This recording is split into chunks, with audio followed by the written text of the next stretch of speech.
We had the three best cars today in the Xfinity race battling for the win in the overtime restart, and they all took different paths to get there. Plus, an update on NASCAR's silly season as free agency has a clearer picture for 2026. Welcome back to the Breaking Bob channel. Hope y'all are doing well on this Saturday night. The Xfinity Series just saw the checkered flag fly in Charlotte. We've got, of course, the big day tomorrow as it's the last motorsports Christmas for the foreseeable future. Thanks, F1. But if you're new here, of course, hit that subscribe button. We're always talking NASCAR and racing on a daily basis here at Breaking Bob. But without further ado, let's jump right into it because let's recap the Xfinity race first before we get to some silly season topics and some contract extension news. It was, of course, announced today William Byron was starting the news off today with a contract extension. We'll talk about that later, but we're finishing it today with William Byron. Before we talk about his contract extension that started off the news cycle today, William Byron did take the checkered flag at Charlotte today. Oh, those Cup Series guys taking the wins in Xfinity Series. It is frustrating to see Hendrick just show up with a car that's dominant, but this is the same car that Corey Day will be in for the next few weeks, and I'm sure we won't see the speed that we saw from William Byron today next week at Nashville with Corey Day. Regardless, it is frustrating. I get it, fans, but Byron, what a performance day. It was a sweep winning stages 1 and 2, but stage 3, it was a roller coaster for that 17 team. And we'll get to the path he took there, but really, it was the end. It was a climactic buildup as the three best cars today, William Byron, Justin Allgaier, and Connor Zilisch. All three Chevrolets, Junior Motorsports, and Hendrick Motorsports, all with the speed we expect at Charlotte today. But they all took different paths to get there. Let's just break it down because, of course, we had the overtime restart, a 2-lap sprint to the finish there where William Byron did end up taking the lead. But it wasn't because he was the leader on that restart. He actually started third behind both Connor Zilisch and Justin Allgaier. Byron was in third because he was leading to start stage 3, and then on a pit cycle, had a pit road penalty, got him into the back of the field, and then when he pitted during that next cycle, a caution came out that trapped him a lap down. He ended up taking the wave around, and once again had to climb his way through the field. He found himself in the last few laps there finally in the top 5 and put himself in position to just once again close out a win. We've seen him do it numerous times in the Cup Series where you look up in the final few laps and go, where did William Byron come from? Well, today was just another example of that in the Xfinity Series, although it wasn't because of the raw speed. That was evident. It was just because he had a little luck in that final stage to get him back after some bad luck got him there in the first place. Then you've got Connor Zilisch, the young phenom, 18 years old, of course, the Trackhouse Racing, loaned out to Juniors Motorsports prodigy. A little bit more conventional pathway, had the tires there, but had power issues in the final stage. He seemed to, on restarts, be a little concerned if that car would get up to speed quickly. Now, it didn't really affect him too bad, but it was always in the back of the mind for the 88 team, just the stress there. And then Justin Allgaier, his Junior Motorsports teammate, leading on one of the final pit stop cycles with, I think it was 34-ish to go. And the rest of the field pitted. Justin Allgaier leading stayed out. We wondered, was that a strategy call? It's a long time to stay out on those tires. No, this team told him to pit. Allgaier didn't hear the communication right and ended up staying out. They said, we got what we got. We'll roll with it. And Allgaier was able to stay out through a couple of cautions that were timely to keep the tires cool on his 7 car. But he was able to stay out until that final restart where, again, he has Zilisch on his outside and then Byron behind him. Byron ends up right before the white flag, getting around them both there to take the eventual lead and then clearing them for the checkered flag. All 3 cars took such different paths, but for the one time, I was actually glad to see a restart right before overtime just to kind of bunch them back up because it was the 3 best cars. And yes, Allgaier on older tires, so he was a little bit less of a disadvantage compared to the other 2 cars. But regardless, you want to see the 3 best battle. And Justin Allgaier, of course, is so good in the Xfinity Series, especially with this car. He was able to hold those guys off for a long time until he just couldn't do anything else with William Byron. Almost took him out trying to side draft him there coming to the white flag. It was just a great battle. And then Connor Zilisch, again, it's William Byron, Justin Allgaier, 2 guys who have been around for the last few years. Allgaier a long time in the sport. And then Connor Zilisch, green. This is his first time in the Xfinity car at Charlotte. He's racing the 600 tomorrow. The fact that he was able to go toe-to-toe with 2 veterans of the sport like that, Allgaier and Byron, in their own weight, in their own respects, it really just shows the poise and the coolness for Connor Zilisch there, even when he's bumping Dean Thompson after getting pushed up into the wall, keeping that 88 clean.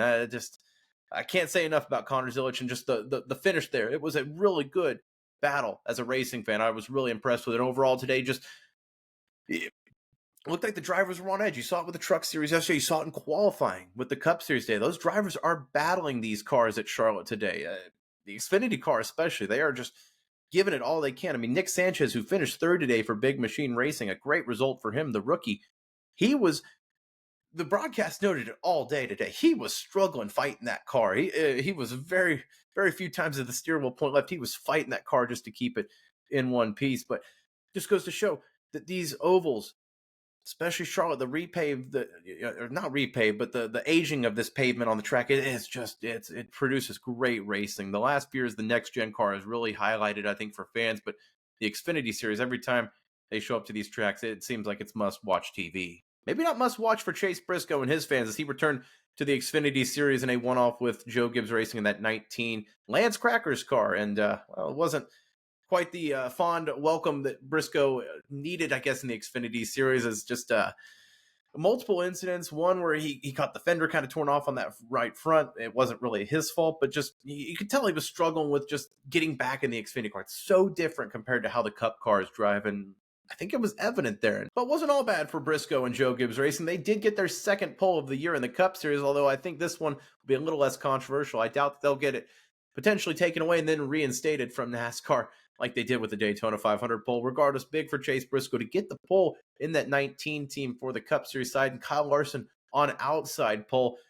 Don't worry, he's back in Indianapolis as we speak. He's already landed. He is ready for the 500 tomorrow. But Chase Briscoe on pole, Kyle Larson outside on the front row for the 600 on the Cup Series side tomorrow at Charlotte. There you go, Chase Briscoe. Wasn't all bad today for you. And I mentioned earlier at the beginning of the video how William Byron started off our news cycle today. Well, let's get into the silly season part of this video I mentioned at the beginning of the video. William Byron started it off today with a contract extension announced by Hendrick Motorsports. Of course, this was the end of his deal. He signed a 4-year extension through 2029 to keep him in that 24 ride with Hendrick Motorsports, and it makes all the sense in the world. Of course, a young up-and-coming star with William Byron, whether you like him or not, whether you like his personality or not, if he doesn't do it for you, guy can wheel a car. And again, it wasn't the background most of these guys had where they grew up driving these cars as kids. Started it in the video game world as a sim racer and was so good they finally got him into a couple of opportunities, and he's just taken every opportunity and run with it. And I think years from now, we're going to be looking back saying William Byron's probably a champion. Of course, the equipment he's in with Hendrick Motorsports, it's going to be having him as a contender every single year. But you can tell Byron is more confident every single year, no matter what level it is. Today in the Xfinity Series, they asked him, at the front stretch interview, were you nervous going down a lap, battling back for the field? And he said, not really.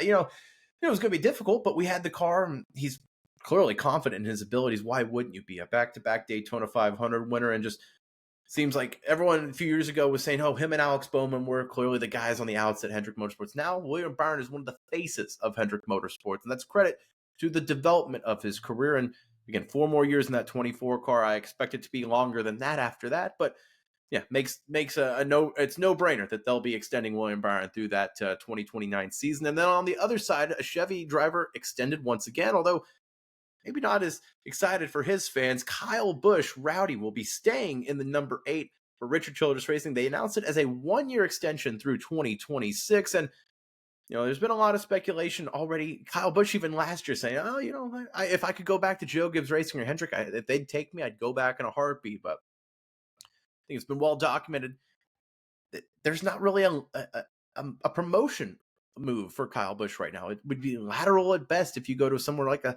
Spire, Trackhouse potentially, but none of these teams really need to take Kyle Busch. Point of his career and the price he brings really doesn't make sense from a business side for some of these teams. So I think for Kyle Busch and RCR, this was the right thing to do. A 1-year extension. It sounds like from the rumors earlier this week with Jordan Bianchi talking on the Door Bumper Clear podcast, they want to make this a longer term extension or keep him in that ride until the end of his career. And RCR, yes, they're not a Hendrick Motorsports, but they're still a competitive enough ride. They bring speed in these cars. It's just, maybe not necessarily the results that we're seeing from this team, but I think this was the best option moving forward for Kyle Busch in his career.